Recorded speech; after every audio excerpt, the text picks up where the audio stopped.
One of the things I hear more often than you might expect from survivors of narcissistic abuse is this: how can I tell if I'm healing?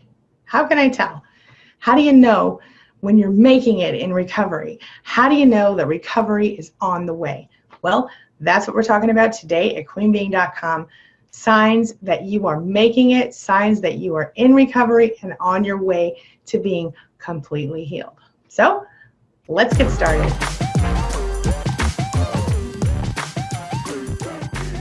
My name is Angie Atkinson, and on this channel I offer free daily video coaching to help you discover, understand, and overcome narcissistic abuse and toxic relationships. I like to call it toxic relationship rehab. So if that sounds good to you, hit that subscribe button and we'll just get going. So how do you know when you've healed? How do you know when you are on your way, you're ready to start living your life again? What are the things that say you're succeeding in your recovery from a narcissist? Well, I've put together a little something for you. Take a look.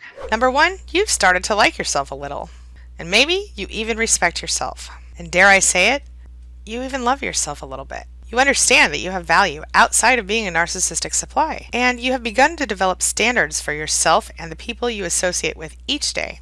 Number two, you are becoming an expert boundary setter and enforcer. You're no longer allowing other people to dictate your boundaries, and you certainly don't allow anyone to step over the line and remain part of your inner circle anymore.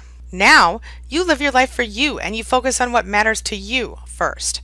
Number three, you're moving past the pain and the anger, and you're starting to develop a really strong sense of self.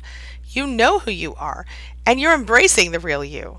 Number four, you have figured out what your passion is, or you're well on your way to it.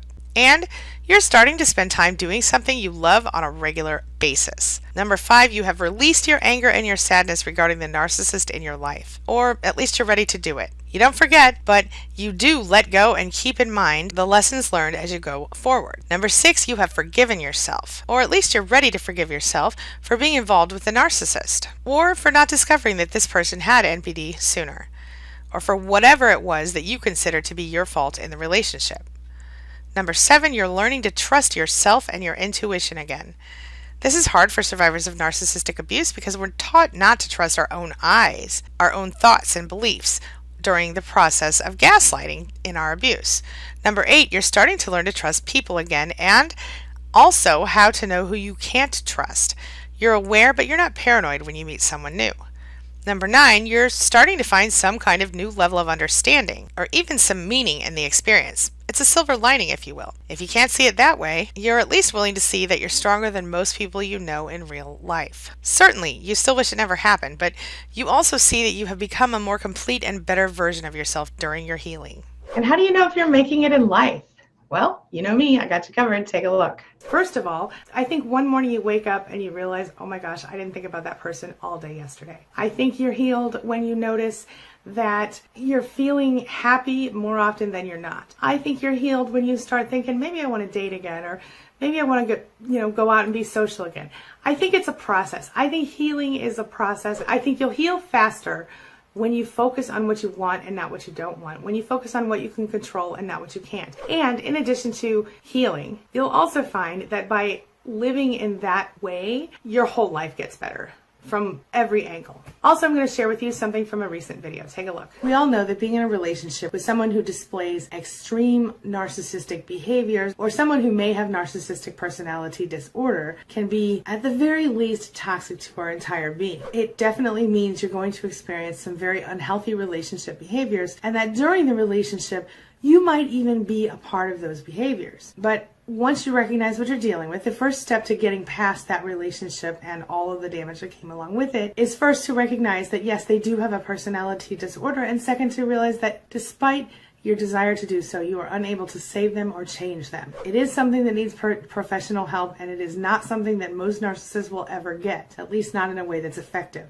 Your job now that you've recognized what you're dealing with and you're either getting out of the relationship or you're already out of it, is to start to heal and start to rebuild who you were and who you are now. And eventually you might decide that you want to get into a new relationship, one that's healthy for you, one that's actually mutually beneficial. So today we're going to talk about 10 amazing things that happen to you after you get out of a relationship with a narcissist.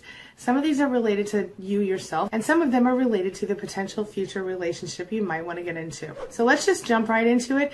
Number 1, you will no longer be affected by empty compliments and flattery. What do I mean by that? Well, you spent plenty of time going through the narcissist love bombing phase, didn't you? Now you're able to see through everything. Sure, the narcissist flattered you up one side and down the other during the love bombing and maybe even during the hoovering phases. Certainly, the narcissist made grand gestures at times. Maybe, but it wasn't because they wanted you to be happy, was it? It was all about them and getting you into their supply circle. It was all about them and teaching you how to adore them. Once you've been through life with a narcissist, you're wise to that flattery, aren't you? You're not paying attention to it anymore. This brings me to number 2. You don't believe in love at first sight anymore. Not that that's necessarily the best thing in the world, but the fact is, as adults, love at first sight is not something that can possibly be a real thing. Maybe somewhere in the world there are people who got together when they first met each other, they fell in love and they've been in love for 100 years. But it's a very rare thing that happens. The truth is, the best kinds of relationships are developed slowly over time. And so now that you've been in a relationship with a narcissist, you know that you're not going to jump into anything. You're going to take your time when you get to know a new person. And that, my friend, is going to save you so much drama in your life. Remember, at the beginning of the relationship with a narcissist, very often they sort of intoxicate you with their speed. They'll pull out the soulmate card, they'll pull out the love at first sight card, and listen, I ain't mad at you. I'm not blaming you. Being wanted feels amazing, doesn't it? It's easy to be swept along. But soon enough, you recognize that the narcissist's attention is short-lived, even though they seem so sincere in those moments. The fact of the matter is, over the long haul, it didn't work out that well, did it? So now you know that you're no longer going to fall for that crap, and you're going to take your time with relationships. Remember this, if somebody really is the one, even if they desperately want to jump into that relationship quickly with you, if they're really the one and they're really a decent person, they will wait for you, my friend, and they will take it as slow as you need them to take it. And when you're in it for the long haul together, you will see the value of a love that is developed slowly over time. You will see how insubstantial this fake, false, fast love really can be. And you will find a new appreciation for the tortoise who slow and steady won the race. Number 3, you get it. You understand that sometimes people are wrong. And not only can you admit you're wrong, but you can appreciate someone else who can do the same thing.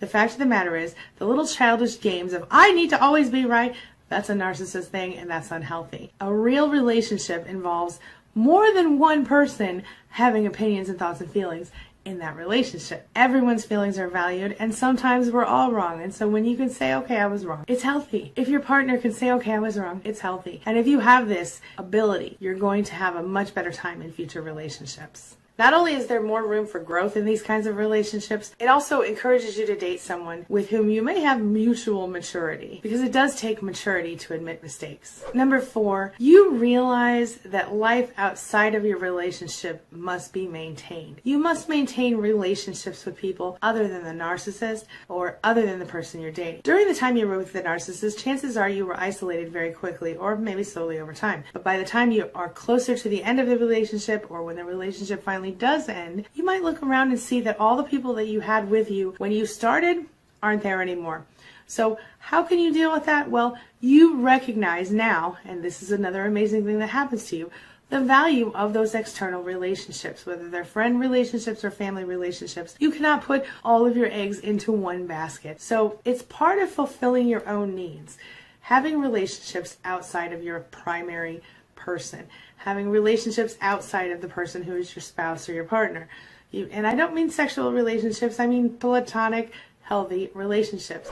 Having friends outside of your relationship helps you to stay well-rounded, helps you to keep your feet on the ground and your head held high, because it allows you to be an individual, and that is necessary for your healthy development and for your self-fulfillment. Number 5, you have a better understanding of vulnerability and when it's appropriate to share it, and you have a new appreciation for people who are able to do that. The fact of the matter is that narcissists are terribly invulnerable. Even though you saw their weak underbelly, most people in a narcissist's life do not understand the serious level of toxicity that that person's carrying around with them. And that's because a narcissist is unable to be vulnerable with anyone. And in fact, if you show any vulnerability as their partner or loved one, they will attack you for it, and they will make you feel terrible for being a vulnerable person. They make you feel needy or jealous or crazy just because you allow yourself to be vulnerable to them. The truth is, if you can't be vulnerable with someone, you're not in a good relationship anyway. You can't achieve any emotional intimacy, and there's no trust that comes with it. You can't really love someone without being a certain amount of vulnerable to them. So now that you've been through a toxic relationship, you can develop a new appreciation for this. Number 6, you just recognize that you can't please everyone, and you're totally fine with that. Because here's the thing, you can almost never please a narcissist. Even if you did please a narcissist, it still wouldn't be quite good enough for them. So now you recognize, since you've gone through this, that you need to please yourself. And if you are able to please someone else, great. But you don't feel like you're required to do so, and you also understand that it's just not possible to please every individual person. Number 7, you understand the value of incredibly firm boundaries, and you're not afraid to let people know it. You set strong boundaries for yourself now, because during the relationship with a narcissist, every boundary you had was pushed back or stepped right over. And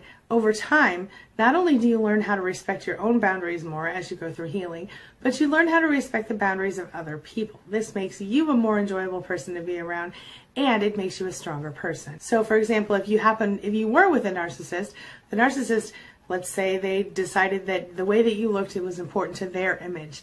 So they might not like it when you wore certain tops or certain outfits, or they might dress you every day, depending on who the narcissist is. But when you get away from a narcissist, you can begin to set your own boundaries. You learn to make your own deal breakers for yourself. So for example, for me in my marriage, my deal breakers are as follows. Number 1, don't cheat on me. Number 2, don't hit me. Number 3, don't hurt my kids. If any of those things are broken, well, I walk out without question, without discussion. Anything else we can get through, or at least talk about it first. Make yourself some deal breakers as you move forward in these relationships, away from these relationships. And when you're ready to start thinking about healthy relationships, know what your boundaries are and set them very firmly and stand behind them no matter what. Number 8, you learn how to stand in the spotlight and be okay with it, but you also learn that you like to share the spotlight sometimes with other people. When you're in a relationship with a narcissist, they hate sharing the spotlight. Sure, they want you to be successful and happy and all this, but when it comes down to it, if the two of you are in a room together, they want everybody looking at them, not at you. They might enjoy having a high status partner or the successful partner, but only in so much as it makes them look better. If you start to stand in their spotlight, that's when they start to devalue you and eventually discard you in this cycle of abuse. When you recognize how much this kind of an attitude can hold you back, it can change your entire life, my friend. So don't be afraid to stand in the spotlight, and don't be afraid to pull your future partner in it with you if you so choose. Number 9, you learn that you are not the problem all the time. The fact of the matter is, certainly we all have things to work on. Certainly we have weaknesses we need to strengthen, areas in our life that we could do a little better on. Everybody can always improve something, right? But you and I both know how easy it is to get hooked to a narcissist. They're master manipulators, and they're very good at getting what they want. They probably conned you from very early in the relationship, whether they recognized it or not. And now you become aware of the fact that whether they exploited you or not, it's not your fault. It wasn't that you were weak. It was that you were kind. It wasn't that they blatantly lied to you when they said they love you. It was that they believed it in the moment, and they're fickle people, and they switch it up when they get bored. Had nothing to do with you. You are not the broken one, my friend. It is the narcissist who's the broken one. When you recognize that, it's an amazing thing, and it can change your life significantly. And finally, number 10, and I tell you this all the time, when you get through the narcissistic relationship, you come out the other side, if you choose to heal yourself, being the strongest person you know in real life. I'm not exaggerating. We all know how hard it is to be with a narcissist. We all know how hard it is to deal with a narcissist on a long-term basis. And we also know how hard it is to let go, move forward, and start to figure out who we are again, right? But during that process, you recognize so many things about your life and yourself. You recognize that you need to love yourself unconditionally, and that even if it's taken a little time to get there, that you can do that, and it is so empowering. You learn to set those boundaries, like I said, and stick to them very firmly. You learn that you weren't a fool for getting in this whole deal, and in fact, that some of the world's most intelligent, attractive people have been or are with narcissists. Narcissists aren't into bums. They aren't into people who aren't worth having. You were worth having, are worth having. The narcissist wouldn't be with anyone who wasn't. However, you also learn that one bad relationship or 2 bad relationships doesn't ruin your life forever. As a matter of fact, what happens is that you learn how to recognize those little warning signs in the future so that if and when you choose to get into a new relationship, you can do so with plenty of forethought and knowledge and without any sense of desperation. You will learn to seek and spot the mutually satisfying relationship that you truly deserve. And I don't know about y'all, but as far as I'm concerned, all of those are some pretty good lessons to learn. I think they are 10 amazing things that happen to you after you go through a relationship with a narcissist. All right, this brings me to the question of the day. And the question of the day is, as far as you're concerned, what are the signs that you're in recovery, that things are about to get a whole lot better? Share your thoughts, share your ideas, and share your experiences in the comment section below, and let's talk about it. All right, that's all I've got for you right now. As always, thank you so much for being a part of my day and a part of my life. And hey, thanks for letting me be a part of yours. It really does mean a lot to me. Now, before I go, make sure you take a look at the videos I'm leaving for you in the cards above and right here and right here. And while you're here, you might as well hit that subscribe button right there so that you and I can stay connected and continue on this healing journey together. Now, don't forget, you're never alone. You've always got your family. I'll see you soon.